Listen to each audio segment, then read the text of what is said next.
Hello friends, welcome to Law Excellence, Mains Answer Writing Session 9. Today, we will be proceeding with the Mains Answer Writing session for the question posted on 22nd November 2018. Before I proceed forward, I would like to get your attention towards the 5 basic bulletin points that we have to keep in mind while writing mains answer. First of all, make sure that you dissect the question properly, where you keep a look at the directive words like analyze, critically analyze, discuss, or illustrate, and know the exact difference when you are answering such questions.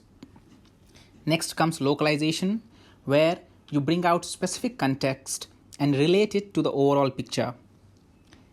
Third down the line is scenario building, which forms the main body of your answer. Coming next is value addition, where you cite evidences, examples, and case studies to substantiate your answer. And finally, conclusion, where you have to make sure that you conclude on an optimistic note, or if you criticize, that criticism should be constructive. Now moving forward, today we'll be discussing the question posted on 22nd November 2018. The question was about the autonomy of public institutions in the light of ongoing feud within CBI. So let me read the question for you. The question stated, how do you think autonomous and credible public institutions strengthen democracy? Illustrate in the light of ongoing feud within CBI. You had to answer this within 250 words. So before we proceed with the answering style, please make sure that you have a picture of the hints that you will be using while answering those questions. For this particular questions, the hints include the CBI, its establishment's date, its importance and functions, the issues facing CBI from within and from outside, and some suggestions which would improve its autonomy and let it take independent decisions. And finally, within this context, we'll be emphasizing on the requirement and the need for autonomy within important public institutions like CBI. Friends, here let me give you a brief as to why autonomy matters for public institutions, not only for CBI but for perhaps major public institutions like RBI, CVC, Supreme Court, and many other institutions. Autonomy actually leads to low political interference. Low political interference ultimately gives rise to low populist actions. We all understand that as elections nearby, populist actions just to please the electorate are taken by many politicians, which ultimately can harm our economy and damage us in a longer term. But when public institutions are given being autonomy, then they lead to efficiency, transparency, and ultimately deliver justice in their fields. These all things actually strengthen our democratic values and ensure that this democracy is followed in letter and spirit to all sections of society. Now moving forward with this answer of this question, the first part of your answer should be introduction. Please make sure that your introduction has both the first phenomena that I said, where you dissect the question, as well as you try to localize it. So here, as you see, the first sentence where I emphasized on the importance of public institutions. You can say in a different sentence also, but from this public institutions, later I localized it to the CBI. So while a generalistic statement and a very specific statement should be correlated, and this should be evident from your introduction. Now, next part would form our main body. As you know, the main body in this question would include why this question has actually come up, why this controversy has been created. Next, how autonomy empowers CBI to ensure justice mechanism. followed by your body should also include the major issues within CBI governance and some suggestions that are mentioned by experts or that you have come across to restore the image of CBI. As you all know, that this controversy has been created because of the allegations leveled by the two directors of CBI, Asthana and Verma. Amid these allegations, and that too in an institution of CBI for the first time in its history, is actually being seen as a dent in CBI's image as well as democracy. So in that light, it forms a very important question. So your main body should include these things, where you suggest, you mention the issues, and you prioritize the importance of autonomy within CBI. Next, this forms the core body of your answer.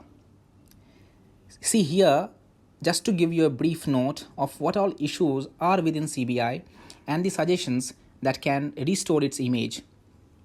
Just to give you a brief background, we all know that CBI actually requires consent of states before it can operate investigation in those states. That actually hampers the investigation ability of CBI. Next, CBI has also been offered a lot of non-corruption cases which are not its own main agenda. CBI was established to handle corruption cases, but various sorts of grievances and cases have been handed to CBI, which perhaps it is not equipped to handle that amount of cases. Second down the line is its human resource management. You see, CBI doesn't recruit on its own. State police officers are posted in CBI on deputations. Even CBI boss are the former IPS officers who are on deputation to central government. Third, the major problem with CBI also includes that its internal accountability is not being keenly watched. So, to handle these issues, some of the suggestions that have been given by experts but unfortunately have not been implemented include that a legislative backing where Parliament should enact a central law where it will categorically state the powers and the autonomy and all the jurisdiction of CBI. Second, the CBI should be given the autonomy to recruit and manage its staff on its own. It should not be dependent on Home Ministry for every single human resource requirement. Finally, accept information on cases, on ongoing cases, all other administrative information about CBI, just like any other department, can be brought under RTI Act. See, except the cases which would not be relevant to general public, its administrative informations and cases like where harassment has happened or corruption has happened inside the organization, these things can be brought under RTI Act to create a more robust image of CBI in public's view.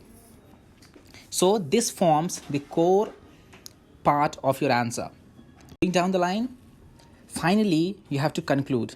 And as I have said, that you have to conclude on an optimistic note. Please don't blatantly criticize CBI or government or, for that matter, any organization.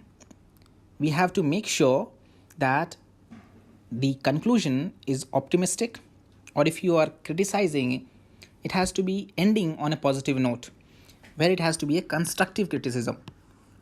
So, particularly in this case, you can conclude by saying that legislative, executive, and judiciary all have to coordinate among themselves to provide a legal framework where CBI will be having more powers and it will be autonomous to take actions against all public officials.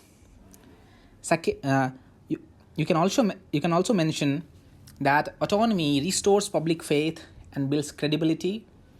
So there can be different ways to conclude an answer, but please make sure that your answers revolves around optimistic conclusions or constructive criticism.